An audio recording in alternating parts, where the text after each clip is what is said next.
பார்த்து வருகிறோம். செந்தில் பாலாஜிக்கு எதிரான சட்டவிரோத பண பரிமாற்ற தடை சட்ட வழக்கில் சாட்சி விசாரணையை தொடரலாம் என சென்னை உயர்நீதிமன்றம் அனுமதி அளித்திருக்கிறது. விவரங்களுடன் செய்தியாளர் மதன் இணைந்திருக்கிறார். மதன், விவரங்களை பதிவு செய்யலாம்.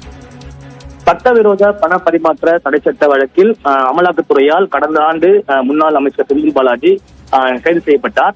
ஏற்கனவே இந்த வழக்கிலிருந்து தன்னை விடுவிக்க வேண்டும் என செந்தில் பாலாஜி சென்னை முதன்மை அமர்வு நீதிமன்றத்தில் ஒரு வழக்கு தொடர்ந்தார். ஆனா அந்த ஒரு மனு தள்ளுபடி செய்யப்பட்டது. இதை எதிர்த்து சென்னை உயர்நீதிமன்றத்தில் செந்தில் பாலாஜி ஒரு மேல்முறையீட்டு மனு தாக்கல் செய்திருந்தார். இந்த வழக்குதான் இன்று நீதிபதிகள் எஸ்.எம். சுப்பிரமணியம் மற்றும் சிவஞானம் அமர்வு விசாரணைக்கு வந்தது.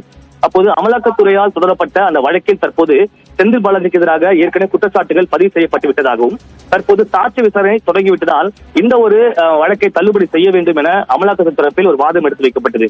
ஆனால் இந்த ஒரு வழக்கில் பதிலளிக்க செந்தில் பாலாஜி தரப்பில் கால அவகாசம் கோரப்பட்டதை அடுத்து இந்த வழக்கு விசாரணை மீண்டும் ஆகஸ்ட் 28ஆம் தேதிக்கு தள்ளி வைக்கப்பட்டது. அதே போல ஏற்கனவே சென்னை முதன்மை அமர்வு நீதிமன்றத்தில் அந்த சாட்சி விசாரணையை தொடரலாம் என்றும் அது தடை விதிக்க எந்த ஒரு தடையும் இல்லை, தடை விதிக்க முடியாது என்று தெரிவித்து இந்த வழக்கு விசாரணை மீண்டும் 28ஆம் தேதிக்கு தள்ளி வைக்கப்பட்டுள்ளது. லாவண்யா, விவரங்களுக்கு நன்றி மதன்.